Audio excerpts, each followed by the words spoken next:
Hello friends, আজকের SSC special live ক্লাসটিতে তোমাদের সবাইকে স্বাগতম। আজকে আমরা জানি এসএসসি নিয়ে যে স্পেশাল লাইভ ক্লাসটি নিচ্ছি, এসএসসি পদার্থবিজ্ঞান বা ফিজিক্স পরীক্ষাটি কিন্তু পরশু দিনই। আজকে তোমরা আইসিটি পরীক্ষা দিয়ে এসেছো, যারা এবার 2018 সালে এসএসসি পরীক্ষা দিচ্ছ, যাদের মধ্যে কিনা আমার ছোট বোনও রয়েছে। তো আমি জানি খুব ভালো মতো তোমরা আজকে আইসিটি পরীক্ষা দিয়ে এসেছো। আইসিটি মনে হয় তোমাদের কাছে একটু সহজই লাগে, অন্যান্য 3 ঘন্টার পরীক্ষার জায়গায় 1 ঘন্টার পরীক্ষা দিতে মনে হয় একটু আরামই লেগেছে আজকে। তো তোমরা যারা যারা এর মধ্যে আমাদের এই আজকের স্পেশাল ক্লাসটি, অন্য কথা বলার আগে আমি একটু বলে নিই ক্লাসটা কি নিয়ে হবে আজকে। দেখো, আমার কিন্তু ইউজুয়ালি একটা টপিকের লিস্ট থাকে, আজকে আমি কোনো টপিকের লিস্ট রাখিনি। কেন? কারণ আজকে আমাদের এই স্পেশাল লাইভ ক্লাসটি হচ্ছে প্রবলেম সলভিং লাইভ ক্লাস। আমরা জানি সৃজনশীল সমস্যা সমাধান করার সময় অনেক কিছুর বেসিক আইডিয়া থাকা সত্ত্বেও তোমরা কিন্তু অনেক সময় প্রশ্ন উত্তর দিতে একটু সমস্যা বোধ করো। তাই আমি বেছে বেছে টেস্ট পেপার থেকে এমন কিছু প্রশ্ন নিয়ে এসেছি যেগুলো আমার মনে হয় যে তোমরা সলভ করলে তোমাদের পরীক্ষা দিতে সুবিধা হবে। তাই তোমরা আজকের ক্লাসটিতে অবশ্যই খাতা কলম এবং ক্যালকুলেটর নিয়ে বসে যাও, কারণ আমি যখন প্রশ্নগুলো বোর্ডে লিখবো, তোমরা সাথে সাথে ইনফরমেশন গুলো লিখে নিলে তাহলে আমার বোর্ডে লিখতে সুবিধা হবে। তাই তোমরা খাতা কলম নিয়ে বসে যাও। যারা 9-10 এর শিক্ষার্থীরা আছো তারাও চলে আসো। তোমরা যদি এখন থেকে এসব প্রবলেম সলভ করা শিখে যাও তাহলে কিন্তু তোমাদের এসএসসির সময় তোমাদের অনেক বেশি সুবিধা হবে। আগে একটু সরি বলে দিচ্ছি, আজকে আমার একটু ঠান্ডা লেগেছে, আমি গত 2 দিন ধরে বেশ অসুস্থ। তাই ক্লাসের মাঝখানে যদি কেশে উঠি তাহলে প্লিজ মাইন্ড করো না। ইতিমধ্যে আমাদের ক্লাসে দেখছি আমি অলমোস্ট 400 মানুষ জয়েন করে ফেলেছে, ইজ গ্রেট। সো যারা যারা এখন ক্লাসে আছো প্লিজ ক্লাসটি শেয়ার করে ফেলো। আমাকে মাসুম বিল্লাহ ভাইয়া জিজ্ঞেস করেছেন আপু কেমন আছেন। খুব ভালো আছি, থ্যাংক ইউ। আচ্ছা, তো অনেকেই আমি দেখতে পাচ্ছি এখন 444 জন, এক্সিলেন্ট। সো আমরা আজকে লাইভ ক্লাসটি শুরু করে ফেলি। এই টপিক লিস্ট আর নেই কারণ আমি প্রবলেম সলভ করছি। আর ইতিমধ্যে যারা এসএসসি পরীক্ষা দিচ্ছ এখন, তারা আজকে তোমরা আইসিটি পরীক্ষাটা কেমন দিলে তারা আমাকে কমেন্ট করে জানিয়ে দাও। আমি জানি আমার ছোট বোন, ওর নাম রুহুর পরীক্ষা মনে হয় আলহামদুলিল্লাহ ভালোই হয়েছে। আমি জানতে চাই আমার অন্যান্য যে ছোট ভাই বোনরা আছে, 10 মিনিট স্কুলের ছোট ভাই বোনরা, তাদের পরীক্ষা কেমন হয়েছে। দেরি না করে তোমরা আমাদেরকে তোমাদের পরীক্ষার সম্বন্ধে জানিয়ে দাও। আর এর মধ্যে আমি আমার প্রথম প্রশ্নটা শুরু করে ফেলি। তো আমি আজকে অনেকগুলো প্রয়োগের এবং উচ্চতর দক্ষতার প্রশ্ন, বা যেটা হচ্ছে তোমার সি এবং ডি ম্যাথের প্রবলেম গুলোর প্রশ্ন নিয়ে এসেছি। এই প্রশ্নগুলো ছাড়াও আমি নিয়ে এসেছি অনুধাবনের 2 মার্কের যে প্রশ্নগুলো আছে, সেখানে কিছু স্পেশাল অনুধাবনের প্রশ্ন নিয়ে এসেছি। সেই প্রশ্নগুলো আমরা আজকে সলভ করব। তো এর মধ্যে প্রথমে যে প্রশ্নটা, সেটা হলো ধনুকের সাহায্যে তীর যখন আমরা ছুঁড়ে মারি তখন কি ধরনের শক্তি পরিবর্তন বা এনার্জি ট্রান্সফরমেশন হয়। এটা জানার জন্য তোমরা আইসিটি পরীক্ষা কেমন হয়েছে এটা জানাতে জানাতে আমি একটু এইটার ছবিটা এঁকে ফেলি। আমরা সবাই জানি ধনুক দেখতে অনেকটা, তুমি বাঁকানোর আগে অনেকটা এরকম হয়। এই জায়গায় তীরটা থাকে এবং এরকম লম্বা করে তীরটা থাকে, এই হচ্ছে ধনুক। যখন ধনুকটিকে তুমি এই যে তীর টেনে ধনুকটিকে বাঁকিয়ে ফেলছো, তখন এই যে পেছনের যে তারের মতো জিনিসটা আছে সেটা অনেকটা এরকম হয়ে বেঁকে যায়।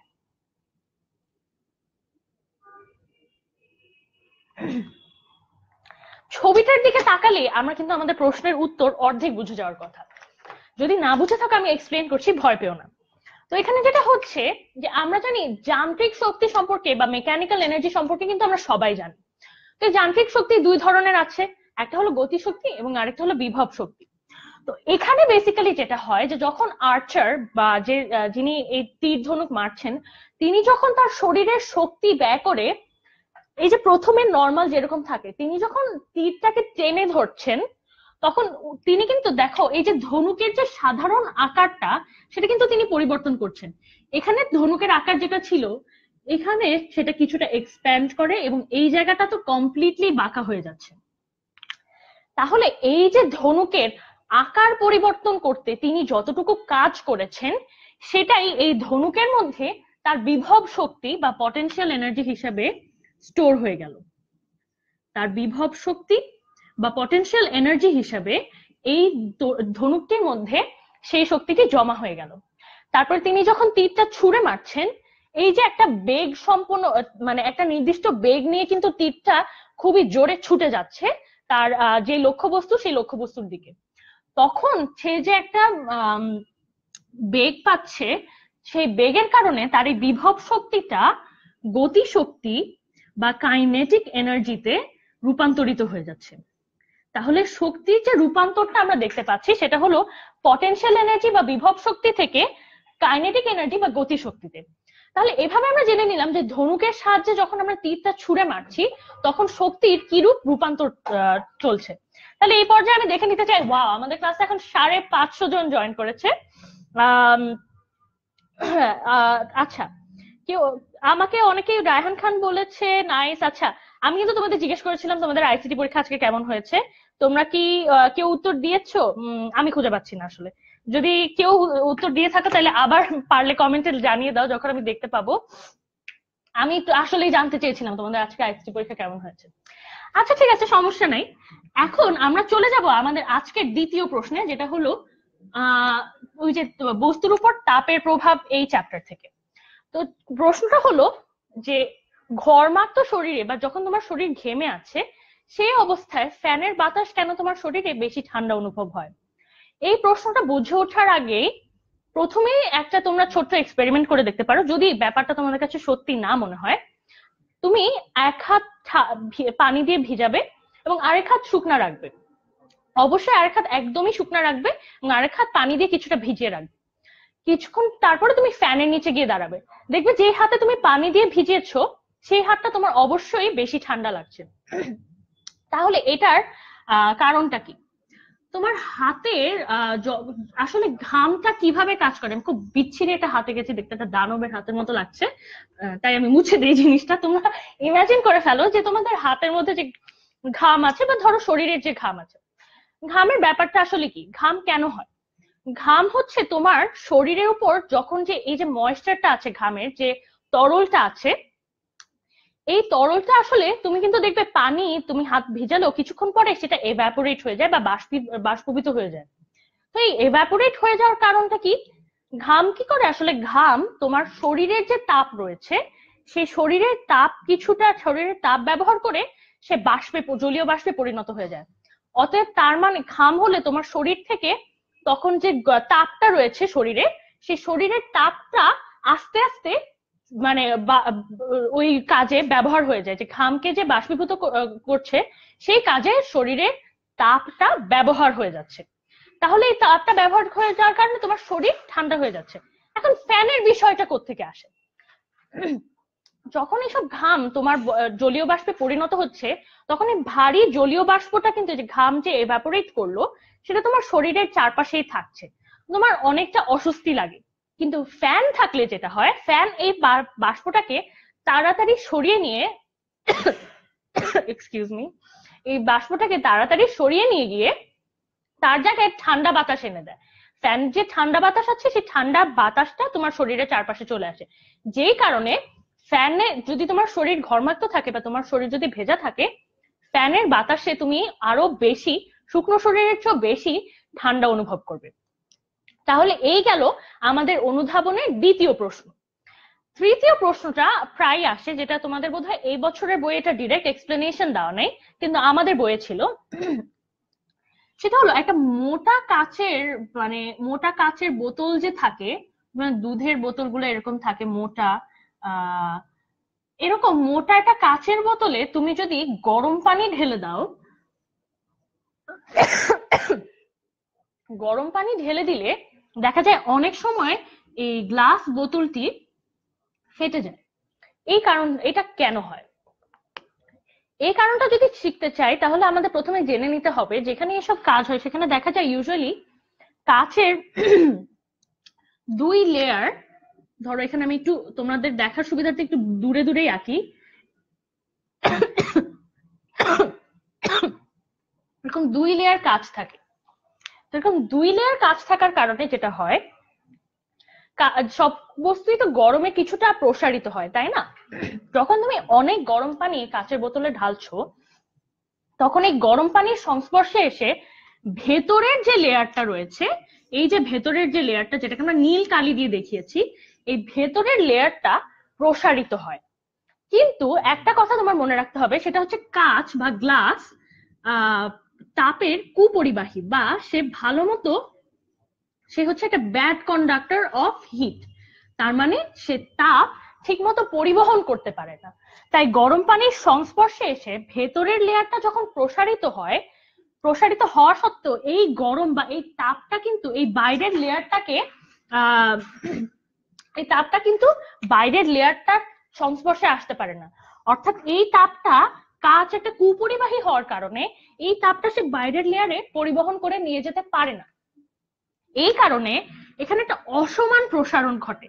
বাইরের লেয়ারটা বাইরের লেয়ারের মতোই আছে, কিন্তু ভেতরের লেয়ারটা প্রসারিত হয়ে যাচ্ছে। ব্যাপারটা হচ্ছে অনেকটা এরকম যে এক মিনিট, সরি আমার আসলেই বেশ ঠান্ডা লেগেছে।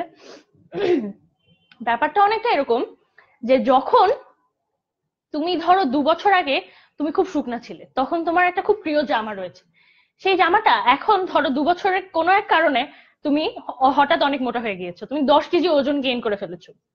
তুমি যদি সেই তখনকার জামাটা এখন পরার চেষ্টা করো, তাহলে কিন্তু ওই আগের জামাটা, তোমার পুরোনো জামাটা পুরোনো জামার মতোই রয়েছে, সেটার কোনো প্রসারণ ঘটেনি, কিন্তু তোমার শরীরের প্রসারণ ঘটেছে। সেই কারণে তোমার কিন্তু ওই জামাটা তুমি আর ফিট করতে পারবে না। ব্যাপারটা অনেকটাই সেরকম। এই অসমান প্রসারণের কারণে এই কাচের লেয়ারটা ভেতরে ফেটে যায়।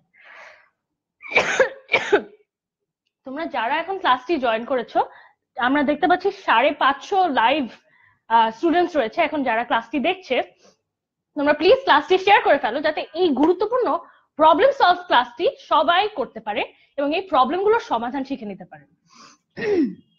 তাহলে এই পর্যায়ে আমাদের তৃতীয় যে অনুধাবনের অর্থাৎ সৃজনশীলের যে 2 নম্বরের প্রশ্ন থাকে, এগুলো আসলে মাঝে মাঝে প্রয়োগও চলে আসতে পারে, সেটা জেনে নেওয়া হলো।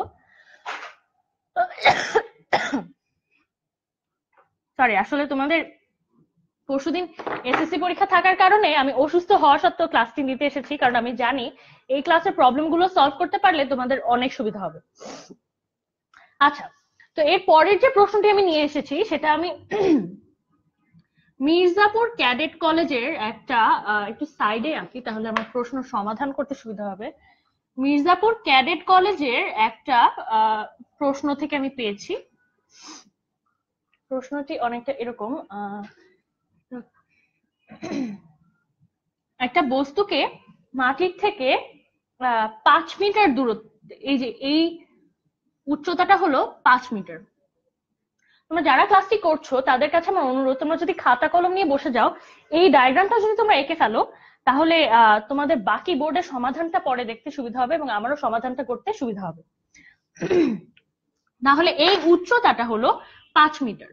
একটা বস্তুকে এখান থেকে এ বিন্দু থেকে বি বিন্দুতে ছুঁড়ে মারা হলো, অর্থাৎ উপরের দিকে ছুঁড়ে মারা হলো, এখান থেকে ঘুরে সে আবার নিচের দিকে আসছে।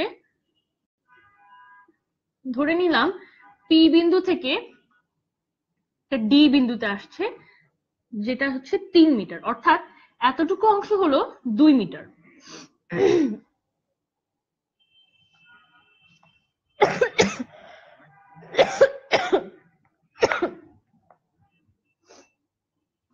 সরি, আসলে এটা ভুল লিখেছি আমি, এখানে মিটার না, এটা হবে একটা বস্তুকে উপরের দিকে ছুঁড়ে মারা হলো, যেখানে এ বি অংশের উচ্চতা বা হাইট হলো 122.5 মিটার, এবং এই পুরো এ বি অংশটুকু ঘুরে আসতে তার সময় লাগছে টোটাল 5 সেকেন্ড। পি থেকে ডি অংশে আসতে তার সময় লাগছে 3 সেকেন্ড, এবং ডি থেকে মাটিতে ফেরত আসতে তার সময় লাগছে 2 সেকেন্ড। আচ্ছা, আর যে বস্তুটাকে আমরা ছুঁড়ে মারছি তার ভর হলো m = 20 গ্রাম।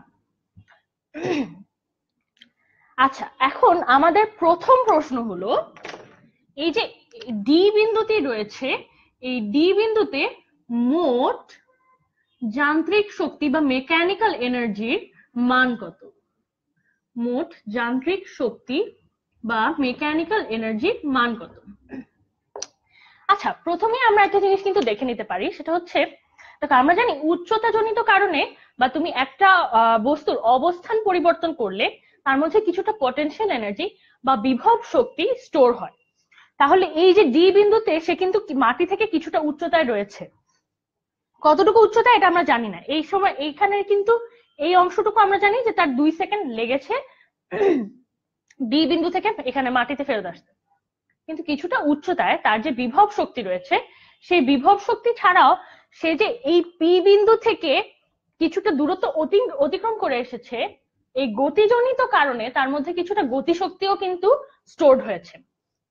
তাহলে প্রথমে আমরা এই জিনিসটা এস্টাবলিশ করে দেই যে ডি বিন্দুতে তার মোট যান্ত্রিক শক্তিতে কিছুটা অংশ থাকবে তার বিভব শক্তি, কিছুটা অংশ থাকবে তার গতিশক্তি। তাহলে আমরা যদি প্রথমে বিভব শক্তি বের করার জন্য আমাদের কি লাগবে, সে কতটুকু উচ্চতায় আছে সেটা বের করা লাগবে। আমরা জানি মোট উচ্চতা কত, মোট উচ্চতা ছাড়া আমরা ডি বিন্দুতে সে কতটুকু উচ্চতায় আছে সেটা জানি না। তাহলে ডি বিন্দুতে আমরা জানি যে একটা বস্তুকে যখন তুমি উপরের দিকে ছুঁড়ে মারছো, সর্বোচ্চ বিন্দুতে কিন্তু তার বেগের মান বা ভেলোসিটির মান হয়ে যায় 0। তাহলে এখান থেকে তার যে, চিন্তা করো তুমি গতিটার কথা চিন্তা করো পি বিন্দু থেকে মাটির দিকে, তাহলে পি বিন্দু থেকে যদি তুমি মাটির দিকে চিন্তা করো, তাহলে চিন্তা করো দেখো তার সরণ অভিকর্ষ ত্বরণ যেদিকে, তার সরণ বা ডিসপ্লেসমেন্ট ঘটছে অভিকর্ষ ত্বরণ যেদিকে সেদিকে, এই দুটার দিক সমান, ঠিক আছে? তার মানে তাছাড়াও এই যে এখানে যে সে তার এই বিন্দু থেকে ছুড়ে মারার পরে এই বিন্দুতে কিন্তু তার শেষ বেগ হয়ে গিয়েছিল 0। সেই 0 মানে 0 মিটার পার সেকেন্ড থেকে সে আবার নিচের দিকে ড্রপ করা শুরু করেছে। তাহলে আমরা আদিবেগের মান ধরে নিব 0 মিটার পার সেকেন্ড।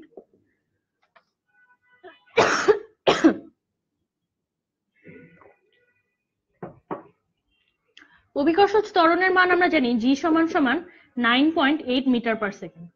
আর এতটুকু আসতে তার সময় কতটুকু লেগেছে সেটা আমরা আগেই বলেছিলাম, টি সমান চিন্তা করো এই নিচের অংশটুকু নয়, যতটুকু সে দূরত্ব অতিক্রম করে এসেছে সেই দূরত্ব অতিক্রম করতে তার সময় লেগেছে 3 সেকেন্ড। তাহলে এখান থেকে আমরা কি বের করে ফেলতে পারবো, আমরা ইউ জানি, জি জানি এবং টি জানি, আমরা এখান থেকে ডি বিন্দুতে তার শেষ বেগ যেটা সেটা বের করে ফেলতে পারবো। তাহলে ডি বিন্দুতে শেষ বেগ যদি ভি হয়, আমরা লিখতে পারবো ভি সমান ইউ প্লাস জিটি। এই ইউ তো 0 প্লাস জিটি মানে হচ্ছে 9.8 ইন্টু 3। আমার ক্যালকুলেশন অনুযায়ী এইটার মান আসে 29.4 মিটার পার সেকেন্ড। তাহলে আমরা পেয়ে গেলাম যে এই ডি বিন্দুতে তার শেষ বেগ 29.4 মিটার পার সেকেন্ড। নিচের দিকে যখন বস্তুটি চলে আসা শুরু করলো, তখন ডি বিন্দুতে তার বেগের মান হচ্ছে 29.4 মিটার পার সেকেন্ড।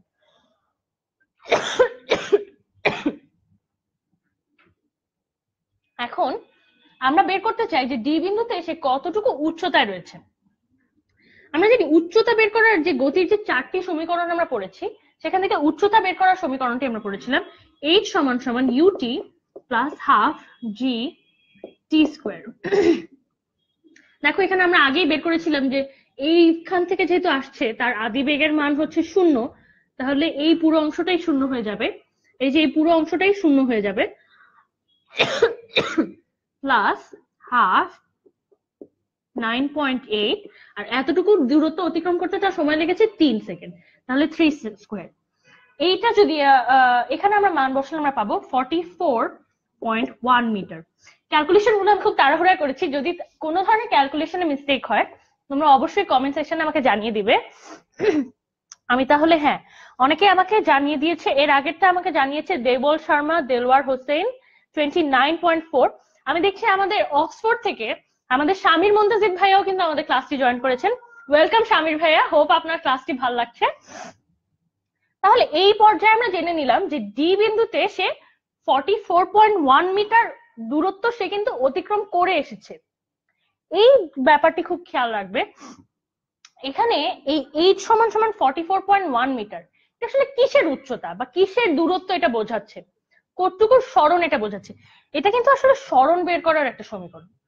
তার মানে তুমি যখন এখানে এই যে টি সমান 3 সেকেন্ড বসাচ্ছ, নিচের দিকে আদিবেগ 0 বোঝাচ্ছ, তখন তুমি আসলে বের করেছো পি বিন্দু থেকে ডি বিন্দুতে আসতে তার মোট সরণ কত, বা তার সরণের মানটি, বা সে কতটুকু উচ্চতা অতিক্রম করে এসেছে। তুমি যদি 44.1 মিটার ব্যবহার করে তার এই বিন্দুতে বিভব শক্তি বের করে ফেলো, তাহলে কিন্তু তুমি ভুল করবে। কারণ এই বিন্দুতে বিভব শক্তি বের করার জন্য তোমার এতটুকু উচ্চতা, ধরে নাও আমরা এখানে এই ডির সাথে নিচে একটা নাম দিলাম, এই জায়গাটাকে বললাম এ, এই এডি অংশের উচ্চতা তোমার বের করতে হবে। সেই উচ্চতাটা আমরা কিভাবে বের করবো? সরি, আমি জানি আমরা এখানে মোট উচ্চতাটা বের করেছি, আমরা জানি ডি বিন্দু পর্যন্ত সে কতটুকু উচ্চতা অতিক্রম করে এসেছে। তাহলে আমরা সিম্পলি জাস্ট বিয়োগ করে দিব। আমরা এই এডি অংশের উচ্চতা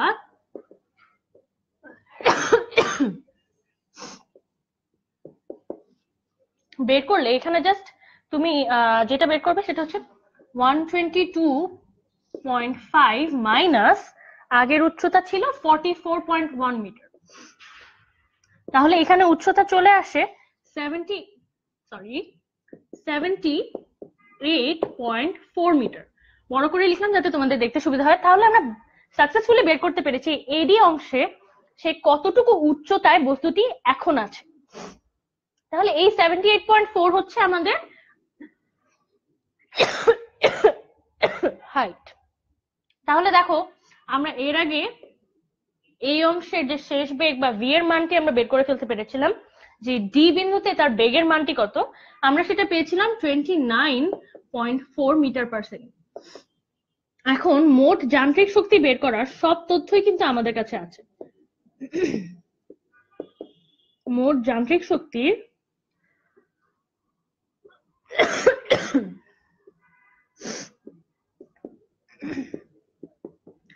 mgh plus half mv square. তাহলে দেখো এখানে কিন্তু আমরা আগে m এর মানটা দিয়ে দিয়েছিলাম, যেটা ছিল 20 গ্রাম। আমি সবসময় দেখেছি যে এসএসসি পরীক্ষা বা এরকম বোর্ড পরীক্ষার আগে কঠিন কঠিন অঙ্কের সমাধান করি, কিন্তু আমরা সিম্পল ব্যাপারগুলো ভুলে যাই।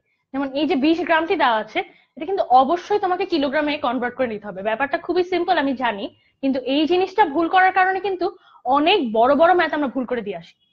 তাহলে এখানে যদি mgh আমরা 20 গ্রামকে কিলোগ্রামে কনভার্ট করলে আমরা পাই 0.02 গুণ 9.8 অভিকর্ষ ত্বরণ গুণ এই যে হাইটের মান হচ্ছে 78.4, এইটা যোগ আমি মুখে মুখে বলি, যদি এখানে হবে half into 0.02 into V square হচ্ছে আমাদের 78.4 স্কোয়ার। হ্যাঁ, আচ্ছা আমাকে প্রান্ত বলছে আপু আপনি এক গ্লাস পানি খেয়ে আসেন প্লিজ। থ্যাংক ইউ প্রান্ত কেয়ার করার জন্য, কিন্তু আমি একটু পরপর পানি খাচ্ছি। আসলে কাশির মধ্যে অনেক বেশি কথা বললে কন্টিনিউয়াসলি হয় কি কাশিটা আরো বেশি আসতে থাকে। আই এম রিয়েলি সরি, আমি বারবার কেসে দিচ্ছি। কিন্তু মোট যান্ত্রিক শক্তির যে মান, সেই মানটি আমার ক্যালকুলেশন অনুযায়ী আমার এসেছিল, এটা যদি তুমি মাল্টিপ্লাই করে এর সাথে যোগ করো তাহলে আসবে 24.01 জুল। তোমরা প্লিজ ক্যালকুলেটরে মানগুলি বসিয়ে একটু চেক করে নিও যে এই উত্তরটি সঠিক হয়েছে কিনা। খুবই সিম্পল যোগ বিয়োগ আর হচ্ছে গুণ, তো এটা তোমরা আশা করি করতে পারবে। তাহলে এর উত্তর হলো 24.01 জুল। তার মানে ডি অংশে ডি বিন্দুতে মোট যান্ত্রিক শক্তির মান হবে 24 জুল।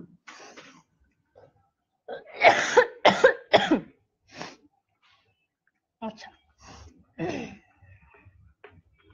এই গেল আমাদের প্রথম কাজ ক্ষমতা শক্তি থেকে যে আমরা বড় প্রয়োগের প্রশ্ন আমরা সলভ করতে চেয়েছিলাম সেটা।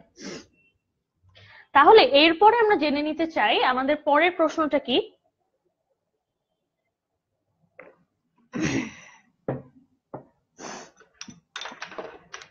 আমি দেখছি অনেকেই কিন্তু সঠিক উত্তরটি আমাকে দিতে পেরেছো। হৃদয় দা মাস্টারপিস, তোমার নামটা খুবই ইন্টারেস্টিং, তুমি নিজেকে মাস্টারপিস বলে দাবি করছো। Very happy for you, good self confidence. Debal Sharma 24.01। আচ্ছা, নাইমুর রহমান ফাহিম, আচ্ছা ফয়সাল বলছে আপু নিচে দেখা যাচ্ছে না। আচ্ছা রিয়েলি সরি ফয়সাল, আমি এরপর থেকে মুছে মুছে ওপরের দিকে লেখার চেষ্টা করব। আচ্ছা আমি দেখছি আমাদের সাথে আয়মান ভাইও ক্লাসটি জয়েন করেছেন। ভাইয়া সরি আমি অসুস্থ এবং একটু কাশি হচ্ছে ক্লাসের মাঝখানে, but really happy you joined our class. আচ্ছা, তাহলে এই পর্যায়ে আমরা চলে যাই আর দেরি না করে আমাদের পরের প্রবলেমটাতে। পরের প্রবলেমটা আমি বোর্ডে লিখতে লিখতে তোমরা একটু ইনফরমেশন গুলো লিখে ফেলো। আচ্ছা, পরের প্রবলেমটি খুবই সিম্পল। সেটা হচ্ছে একটা বস্তু আছে যার ভর m সমান 1.5 কেজি। এটাকে উপরের দিকে ছুঁড়ে মারা হলো, উপরের দিকে ছুঁড়ে মারা হলো আদিবেগ u সমান 720 মিটার পার সেকেন্ডে। আর একটু বড় করে লিখি ইন কেস তোমরা না দেখতে পারো। u সমান 720 মিটার পার সেকেন্ডে। তাহলে এই প্রথম প্রশ্নটি হলো যে 20 সেকেন্ড পরে এর গতিশক্তির মান কত হবে। আচ্ছা, গতিশক্তির মান বের করার জন্য আমরা ফর্মুলা জানি, ই কে সমান হচ্ছে হাফ mv স্কোয়ার। তাহলে আমাদের এখানে ভরের মান বা এম এর মান দেওয়া আছে, আমাদের বের করতে হবে তার বেগের মান। 20 সেকেন্ডে তার বেগের মান কত ছিল। আচ্ছা, বেগ বের করার জন্য আমরা একটা ফর্মুলা জানি, u প্লাস জিটি। সমস্যাটা বাঁধবে কোথায়? সমস্যাটা বাঁধবে হচ্ছে এই যে প্লাস জিটি অংশে। এই জি এর মান তোমরা কি পজিটিভ নেবে নাকি নেগেটিভ নেবে? একটা কথা চিন্তা করো সবসময়, যে যখন অভিকর্ষজ ত্বরণ জি এবং সরণ বা এস এই দুটার দিক বিপরীত হচ্ছে, ধরো অভিকর্ষজ ত্বরণ নিচের দিকে কাজ করে এবং সরণ ওপরের দিকে হচ্ছে, তখন সবসময় জি এর মান নেগেটিভ হবে। অর্থাৎ যখনই অভিকর্ষজ ত্বরণের বিপরীত দিকে সরণ ঘটছে তখন আমরা জি এর মান -9.8 ধরব, এবং যখন সরণ সেই দিকেই হচ্ছে যেদিকে তোমার অভিকর্ষজ ত্বরণ কাজ করছে, তার মানে অভিকর্ষজ ত্বরণ আমরা সবসময় জানি যে পৃথিবীর সেন্টারের দিকে বা নিচের দিকে, মোট কথা মাটির দিকে অভিকর্ষজ ত্বরণ কি কাজ করে।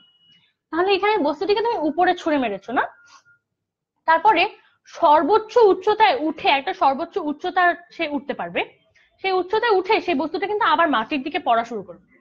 এখন আমাদের বের করতে হবে যে জি এর মান আমরা প্লাস বসাবো না মাইনাস বসাবো। সেটা বের করার জন্য আমাদের এটা বের করতে হবে যে 20 সেকেন্ড সময়ে বস্তুটা কি ওপরের দিকে উঠছিল নাকি নিচের দিকে নামছিল। আচ্ছা, এটা বের করার উপায় কি? একটা জিনিস চিন্তা কর, প্রথমে এটা বের করার আগে আমরা একটা জিনিস ধরে নিলাম আমাদের যে টি রয়েছে, টি হচ্ছে সর্বোচ্চ উচ্চতায় পৌঁছানোর সময়। সর্বোচ্চ উচ্চতায়,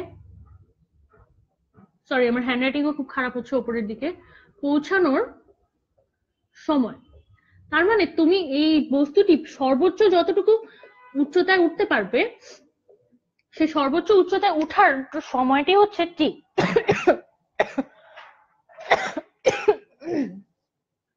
একটা জিনিস চিন্তা করে দেখো, সর্বোচ্চ উচ্চতায় উঠছে মানে কি? সর্বোচ্চ উচ্চতায় যখন উঠলো তখন সে একটা নির্দিষ্ট বেগ নিয়ে ওপরের দিকে উঠছে, উঠে এই সর্বোচ্চ উচ্চতায় তার শেষ বেগের মান 0 হবে না? তাহলে সর্বোচ্চ উচ্চতায় তার শেষ বেগ বা ভি এর মান হবে ভি সমান 0 মিটার পার সেকেন্ড। তাহলে এই সময়টি, টি সময়টি ব্যবহার করে আমরা এই সমীকরণে বসিয়ে দিই ভি সমান ইউ প্লাস জিটি। এখানে ভি এর মান 0, তাহলে 0 সমান এখানে আমরা যদি ইউ মাইনাস জিটি ব্যবহার করি আমাদের ক্যালকুলেশন করতে আরেকটু সুবিধা হবে। তাহলে ভি 0 সমান ইউ মাইনাস জিটি, অর্থাৎ ইউ সমান জিটি। আমরা এই যে টি আছে সেই টিটার মান এখানে বের করতে চাচ্ছি, অর্থাৎ সর্বোচ্চ উচ্চতায় পৌঁছাতে কতটুকু সময় লাগে সেটা আমরা বের করতে চাচ্ছি। দেখো এখানে কিন্তু আদিবেগ আমাদের দেওয়া আছে 720 মিটার পার সেকেন্ড এবং জি এর মান আমরা জানি, তাহলে আমরা বের করে ফেলতে পারবো টি সমান ইউ ভাগ জি। অর্থাৎ আমার ক্যালকুলেশন অনুযায়ী এখানে ইউ তুমি বসাবে 720, এখানে মিটার পার সেকেন্ডেই দেওয়া আছে, তাই তোমার কনভার্সন করা লাগবে না। কিন্তু যদি কিলোমিটার পার আওয়ারে দেওয়া থাকে প্রশ্নে, অবশ্যই মেক শিওর তুমি সেই কনভার্সনটা শিখে যাচ্ছ। যদি তুমি সেই কনভার্সনটা না পারো, আমাদের ওয়েবসাইটে গিয়ে তুমি দেখে নিতে পারো, গতির চ্যাপ্টার সেই কনভার্সনটা কিন্তু বিভিন্ন ম্যাথে আমি করে দিয়েছিলাম, তাহলে ওই কনভার্সনটা তুমি শিখে নেবে। মিটার পার সেকেন্ডে কনভার্ট করতে ভুলো না।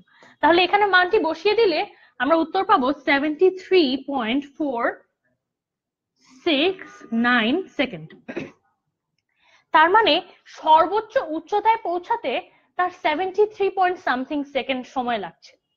আমরা জানতে চেয়েছি যে 20 সেকেন্ডে গতিশক্তির মান কত। তার মানে 20 সেকেন্ড সময় সে তখনও ঠিক উপরের দিকেই উঠছে। তার মানে উপরের দিকে উঠা মানে তার সরণ হচ্ছে উপরের দিকে এবং অভিকর্ষজ ত্বরণ জি হচ্ছে নিচের দিকে কাজ করছে। তার মানে যখন আমরা বের করতে চাবো 20 সেকেন্ড সময়ে তার গতিশক্তি কত, সেই 20 সেকেন্ড সময় তার গতির মান বের করার জন্য আমরা জি এর মান ব্যবহার করব -9.8। তাহলে সেই সমীকরণটা আমাদের সহজ হয়ে গেল। ভি সমান সমান, আচ্ছা এর আগের সমীকরণে ভি সমান সমান ইউ মাইনাস ডিটি ব্যবহার করেছিলাম কেন জানো? কারণ তখন তো আমরা টি টাইমটা ধরে নিয়েছি কি, তখন আমরা ধরে নিয়েছি যে সর্বোচ্চ উচ্চতায় পৌঁছানোর জন্য। আর সর্বোচ্চ উচ্চতায় সে যখন পৌঁছাতে চাচ্ছে তখন নিচের দিকে ছুঁড়ে মারা একটা বস্তুর অবশ্যই সরণ তো উপরের দিকেই ঘটছে, কারণ সে সর্বোচ্চ উচ্চতায় পৌঁছাতে চাচ্ছে। তাহলে উপরের দিকে সরণ ঘটার কারণে আমরা এখানে মাইনাসটা ইউজ করেছিলাম। এবার চলে আসে আমাদের দ্বিতীয়, যেটাতে হচ্ছে এই টি এর মান আমরা জানি, টি এর মান হচ্ছে 20 সেকেন্ড, জি এর মান আমরা জানি, এবং এখন আমরা জানি যে তার এই সময় বেগটা আমরা জানি যে আদি বেগের মান ছিল 720 মাইনাস 9.8 ইন্টু 20। তাহলে এখানে ক্যালকুলেশন অনুযায়ী আমার উত্তর এসছে 524 মিটার পার সেকেন্ড। তাহলে এই পর্যায়ে তার বেগের মান হলো 524 মিটার পার সেকেন্ড। তাহলে তুমি সহজেই গতিশক্তিটা ক্যালকুলেট করে ফেলতে পারবে। হাফ এম ভি স্কোয়ারে তুমি এম এর মান বসিয়ে দাও 1.5 আর ভি স্কোয়ার মান, ভি এর মান বসিয়ে দাও 524।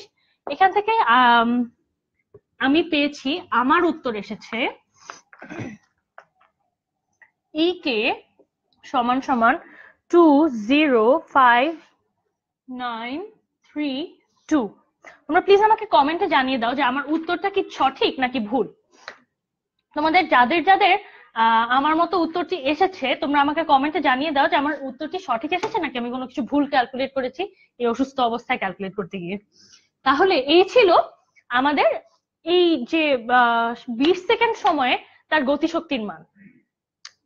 আচ্ছা, তাহলে এর পর্যায়ে আমরা চলে যাব আমাদের আগামী প্রশ্নে।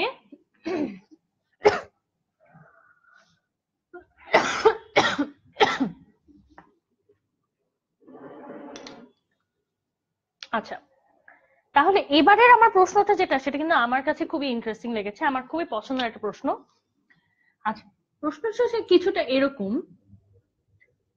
একটা বেলুন আছে, বেলুনটার সাথে একটা ছোট বাস্কেট বা একটা ঝুড়ি আমরা বেঁধে দিয়েছি।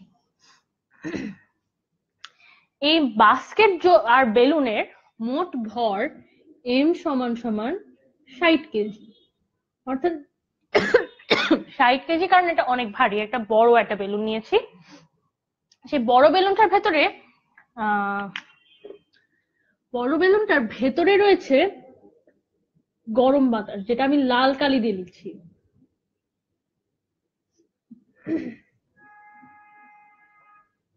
এই গরম বাতাসের ঘনত্বের মান আমাদের দেওয়া আছে ρ1 সমান সমান 0.8 কেজি পার মিটার কিউব, অর্থাৎ গরম বাতাসের ডেনসিটি বা ঘনত্বের মান হচ্ছে 0.8 কেজি পার মিটার কিউব। আর এর চারপাশে, এটা আমি অন্য একটা কালি দিয়ে আঁকি তাহলে সুবিধা হবে, এর চারপাশে বাইরে রয়েছে ঠান্ডা বাতাস। এই ঠান্ডা বাতাসের ঘনত্ব, লজিক্যালি চিন্তা করে দেখো, ঠান্ডা বাতাসের ঘনত্ব কিন্তু অবশ্যই গরম বাতাসের চেয়ে বেশি হবে। এইখানে তার মান হচ্ছে 1.2 কেজি পার মিটার কিউব। আচ্ছা, তাহলে আমরা বলেছি মোট ভর 60 কেজি। তাছাড়া এই যে বেলুনটা রয়েছে, বেলুনের আয়তন ভি সমান সমান 200 মিটার কিউব। আমাদের প্রথম প্রশ্ন হচ্ছে প্লবতার, এই যে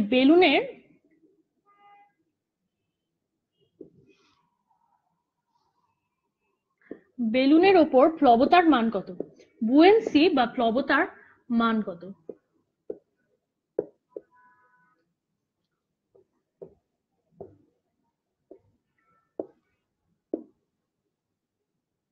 আমাকে ফিজা বলছে রাইসা আপু গরম কফি খাও, কাশতে কাশতে তো গলা ব্যথা হয়ে যাবে। আপু কালকে থেকে আমি মনে হয় 20 কাপ কফি চা খেয়েছি, আসার আগেও 1 বড় মগ চা খেয়েছি, কিন্তু কিছুতেই কিছু হচ্ছে না, বুঝলাম না কেন।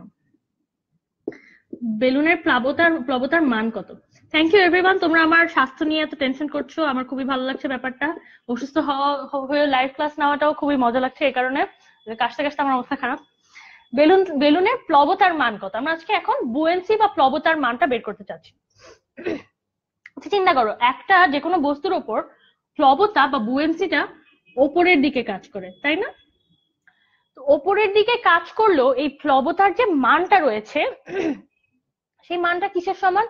সেই মানটা হচ্ছে সেই বস্তুটা যতটুকু তরলকে অর্থাৎ গ্যাস বা লিকুইড যতটুকু তরলকে সে অপসারিত করছে, ততটুকু আয়তনের অপসারিত তরলের আয়তনের সমান আয়তনের যতটুকু ওজন। মানে সোজা কথায় এই বেলুনের প্লবতা বের করতে চাইলে এই বেলুন যতটুকু ঠান্ডা বাতাসকে অপসারিত করছে এই জায়গা থেকে, সেই আয়তনের ঠান্ডা বাতাসের ওজন যা হবে, সেই ওজনটাই কিন্তু তার প্লবতার মান হবে। অর্থাৎ এটা ওজনের মানের সমান, এটার মান।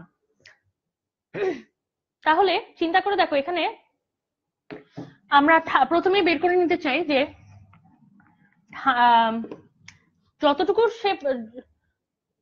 যতটুকু ঠান্ডা বাতাসকে সে অপসারিত করেছে বা ডিসপ্লেস করেছে, ততটুকু ঠান্ডা বাতাসের ওজনটা যদি আমরা বের করতে পারি, তাহলেই কিন্তু আমরা প্লবতা বা বুয়েন্সির ওজনটা বুয়েন্সির মানটা পেয়ে যাব।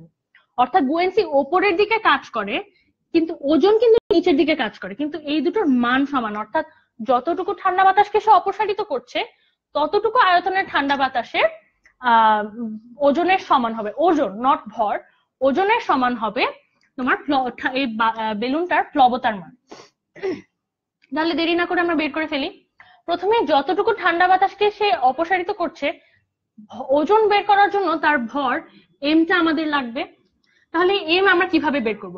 আমরা জানি ঘনত্ব এম রো সমান সমান হচ্ছে এম ভাগ ভি। অর্থাৎ আমাদের যদি বের করতে হয় ভর বের করতে হলে আমরা পাবো এম সমান সমান রো ইনটু ভি, যেখানে রো বলতে আমরা এই ঠান্ডা বাতাসের যে ঘনত্বটা রয়েছে সেই ঘনত্বটাকে বোঝাচ্ছি। তাহলে এই ঠান্ডা বাতাসের ঘনত্ব হলো 1.2, আর এই পুরো বেলুন, এই যে ঝুড়ি সহ বেলুনের আয়তন হলো আমাদের দেওয়া আছে 200 মিটার কিউব। তাহলে এই হচ্ছে 200 মিটার কিউব। এই টোটাল এত কেজি হচ্ছে ঠান্ডা বাতাসের অতটুকু, এই 200 মিটার কিউব আয়তনের ঠান্ডা বাতাসের ভরটা, এর মান চলে আসে 240 কেজি। এখন ছোটবেলার অঙ্কের মতো ভর থাকলে তুমি ওজন বের করে ফেলতে পারবে। ওয়েট সমান সমান ভর গুণ অভিকর্ষজ ত্বরণ। এখানে 240 সাথে 9.8 গুণ করে দিলেই তুমি পেয়ে যাবে সঠিক উত্তরটা। এই সঠিক উত্তরটার মান হলো 2352 নিউটন। আচ্ছা, কে জানি আমাকে বলেছিল নিচে দেখা যায় না, আমি তার জন্য উপরে উত্তরটা লিখে দেই এই জায়গায়।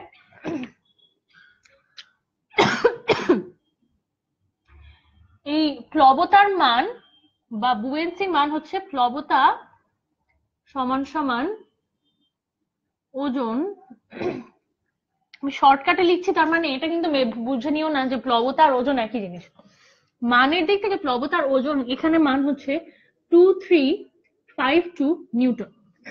অবশ্যই বিশেষ করে এসএসসি পরীক্ষার্থীদের বলছি, একক লিখতে ভুলো না, কারণ একক লিখতে ভুল করলে কিন্তু টিচাররা 1-2 মার্ক কেটে দিতে পারেন, এবং পরীক্ষায় কিন্তু 1-2 মার্কও অনেক ম্যাটার করে।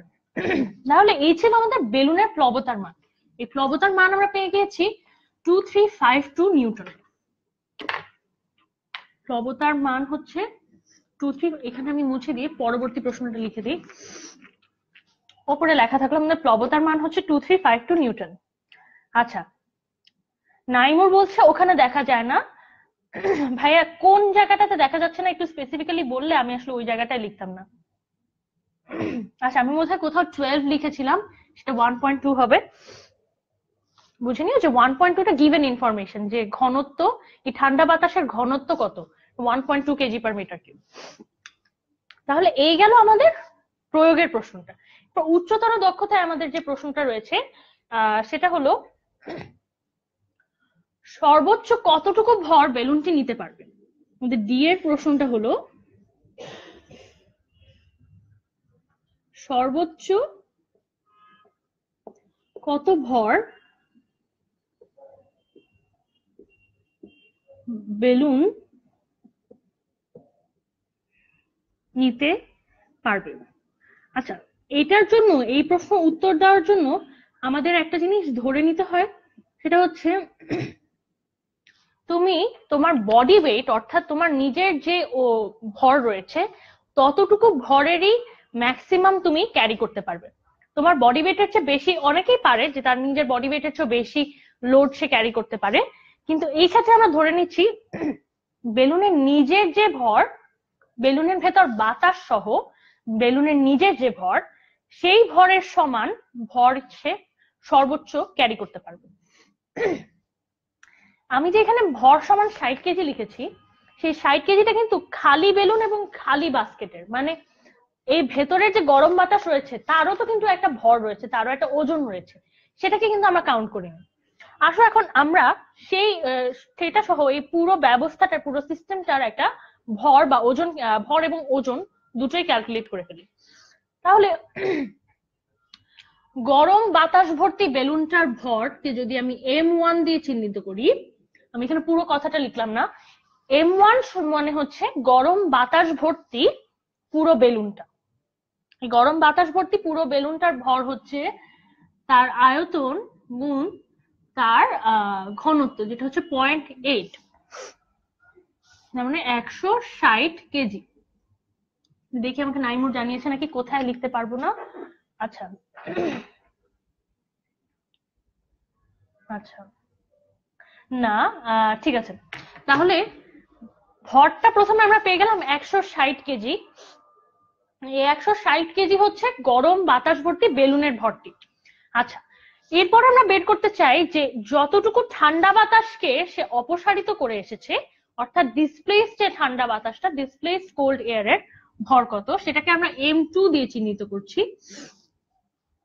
সেই m2 এর মান আমরা আগে পেয়েছিলাম 240 কেজি, আর বেলুনের নিজস্ব ভর হচ্ছে m সমান 60 কেজি। তাহলে চিন্তা করে দেখো, নিচের দিকে কার্যকরী ওজনকে যদি আমরা W1 দিয়ে চিহ্নিত করে থাকি, নিচের দিকে কার্যকরী ওজন হচ্ছে 160 যোগ 60 গুণ 9.8, কারণ নিচের দিকে এই 60 কেজি বেলুন এবং বাস্কেট ছাড়াও তার যে গরম বাতাসের যে ওজনটা বা গরম বাতাসের যে ভরটা, সেই অংশটুকু টোটাল তাদের নিচের দিকে কার্যকরী ওজনের মান হবে 160 যোগ 60 গুণ 9.8। এটা আমার ক্যালকুলেশন অনুযায়ী আসে 2156 নিউটন। আচ্ছা, আর আমরা জানি যে এই চিন্তা করে দেখো, এটা কোথায় কাজ করছে? নিচের দিকে। এই W1টা কাজ করছে নিচের দিকে। একটু এই ইনফরমেশনটা তুলে নাও, আমি ততক্ষণে বুঝিয়ে দিই, এরপর আমি মুছে এই জায়গাটা একটু এক্সপ্লেন করবো একে। তাহলে এই ওজনটা কাজ করছে নিচের দিকে এবং প্লবতা কাজ করছে ওপরের দিকে। তাহলে সে যখন এই দুটোর ব্যালেন্স ঠিক হয়ে যাবে তখনই কিন্তু সে ম্যাক্সিমাম, সেই অবস্থায় তার মানে বেলুনটা ম্যাক্সিমাম তার ওজনের সমান বস্তুই সে ক্যারি করছে। তাহলে ওই কার্যকরী যে ওজনটা সেটা কাজ করছে নিচের দিকে, প্লবতা যাকে আমরা ধরে নিলাম, আমরা প্লবতাকে এমনি বি দিয়ে চিহ্নিত করলাম, প্লবতা কাজ করছে ওপরের দিকে। তাহলে প্লবতার মান আমরা পেয়েছিলাম 2352 নিউটন এবং এখানে W1 এর মান আমরা পেয়েছি 2156 নিউটন। তার মানে নিচের দিকে কার্যকরী যে ওজন কাজ করছে তার চেয়ে উপরের দিকে প্লবতার মান বেশি, মানে উপরের দিকে তার ফোর্সটা বেশি, যে কারণে বেলুনটা উপরের দিকে উড়ে যেতে পারছে। এখন যদি আমরা ধরে নিই সে সর্বোচ্চ একটা ভর নিবে তার নিজের ওজনের সমান, তাহলে আমরা এখানে উপরের দিকে কার্যকরী ঊর্ধ্বমুখী যে বলটা থাকবে, রেজাল্টেন্ট যে বলটা বা রেজাল্টেন্ট ফোর্স, লব্ধি যে বলটি উপরের দিকে কাজ করছে, কারণ দেখো প্লবতা কিন্তু উপরের দিকে কাজ করে, প্লবতার মান ওজনের চেয়ে বেশি। তাহলে কার্যকরী যে বলটি সেটাকে যদি আমরা W2 ধরি, W2 থেকে আমরা পাবো B মাইনাস W1, মানে প্লবতার মান 2352 মাইনাস 2156, এই হবে তোমার উপরের দিকে কার্যকরী লব্ধি বলের মান, যেটা হবে 196 নিউটন। তাহলে উপরের দিকে এটা কাজ করছে। এখন এটা তো হচ্ছে কতটুকু এক্সট্রা ওয়েট সে ক্যারি করতে পারবে, কতটুকু এক্সট্রা ওজন সে ক্যারি করতে পারবে। এখন যদি এটাকে ভরে, খুবই কেয়ারফুল থাকবে, তোমাকে প্রশ্নে বলা আছে সর্বোচ্চ কতটুকু ভর নিতে পারবে। তুমি যদি এখানে উত্তরটা দিয়ে দাও তাহলে কিন্তু তোমার উত্তর ভুল হবে। কার সর্বোচ্চ সে ভর নিতে পারবে M সমান সমান W ভাগ G, অর্থাৎ 196 ভাগ 9.8। এখানে উত্তর আসে আমার 20 কেজি। তার মানে সর্বোচ্চ 20 কেজি, এই বাস্কেটে সর্বোচ্চ 20 কেজির কোনো একটা বস্তুকে সে ক্যারি করতে পারবে। আসলে এইভাবেই কিন্তু ওই যে প্যারাশুটে কিভাবে কতটুকু ম্যাক্সিমাম লোড ক্যারি করতে পারবে সেগুলো কিন্তু এই প্রিন্সিপাল ব্যবহার করে ক্যালকুলেট করা হয়। তাহলে এই ছিল আমাদের প্লবতা রিলেটেড প্রবলেম। ক্লাসের এই পর্যায়ে আর অল্প কিছুক্ষণ আছে, আমরা চলে যেতে চাই আজকের আমাদের শেষ প্রবলেমটাতে। আমাদের শেষ প্রবলেমটাতে বলা আছে তোমার কাছে একটা কনস্ট্রাকশন কোম্পানিকে একটা রেল লাইনের কনস্ট্রাকশনের দায়িত্ব দেওয়া হলো। কারণ আমরা তো জানি যে রেল লাইনের যে পাতগুলো থাকে, লোহার যে বারগুলো থাকে, এই বারগুলোর মাঝে কিছুটা গ্যাপ রাখা হয়। তাহলে যাদেরকে কনস্ট্রাকশন করতে বলা হয়েছে তাদেরকে বলা হয়েছে যে রেল লাইনটার মোট দৈর্ঘ্য হবে ক্যাপিটাল L সমান সমান 100 মিটার, এবং যেই লোহার বারগুলো দিয়ে এটা তৈরি হবে, এই রেল লাইনটি তৈরি হবে, সেই এক একটা লোহার বার এর বারের লেন্থ হবে স্মল l সমান 25 মিটার। বারের দৈর্ঘ্য হবে স্মল l সমান 25 মিটার। তাছাড়া বলা আছে, আমরা জানি যে প্রসারণ হয়ে বারগুলো, লোহার বারগুলো গরমে বা তাপ পেয়ে প্রসারণ হয়ে যাতে রেল লাইন বেঁকে না যায়, তাই লোহার এই বারগুলোর মাঝে কিছুটা গ্যাপ রাখা হয়। ওই গ্যাপের মান রাখা হয়েছে, গ্যাপের মানটা 1.5 সেন্টিমিটার, অর্থাৎ 1.5 সেন্টিমিটার করে এক একটা লোহার বারের মধ্যে গ্যাপ রাখা হয়েছে।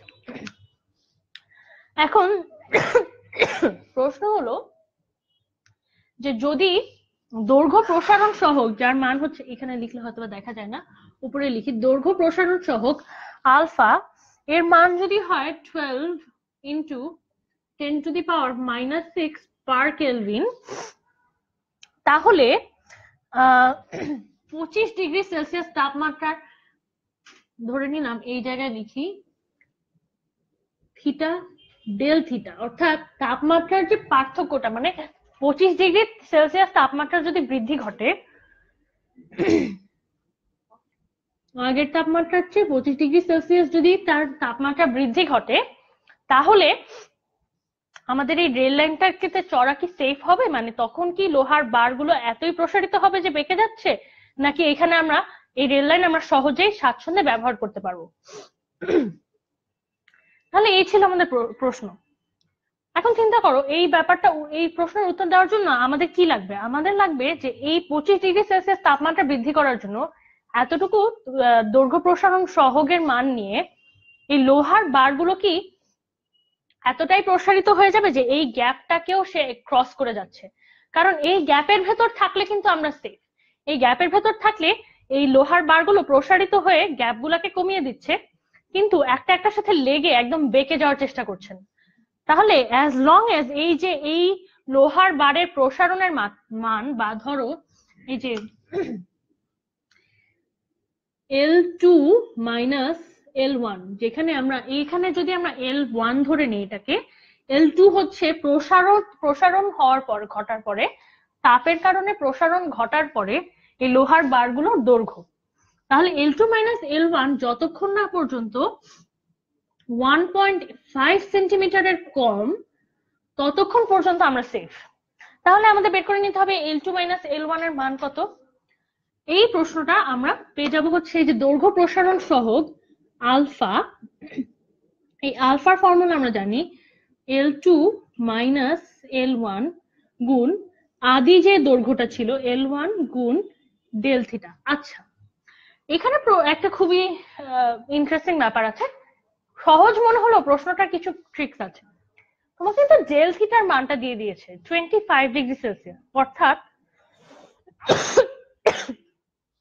তাপমাত্রার পরিবর্তনের মানটা তোমাকে দিয়ে দিয়েছে। মানে চিন্তা করো, আমরা যখন এই ডিগ্রি সেলসিয়াসে একটা তাপমাত্রা দেখি প্রশ্নে, আমরা অটোমেটিক্যালি সেটাকে কেলভিনে পরিবর্তন করে ফেলি। কেলভিনে পরিবর্তন করে কি আমরা 273 বা 273 যোগ করে দেই সেই মানের সাথে। এখন সমস্যাটা কোথায়?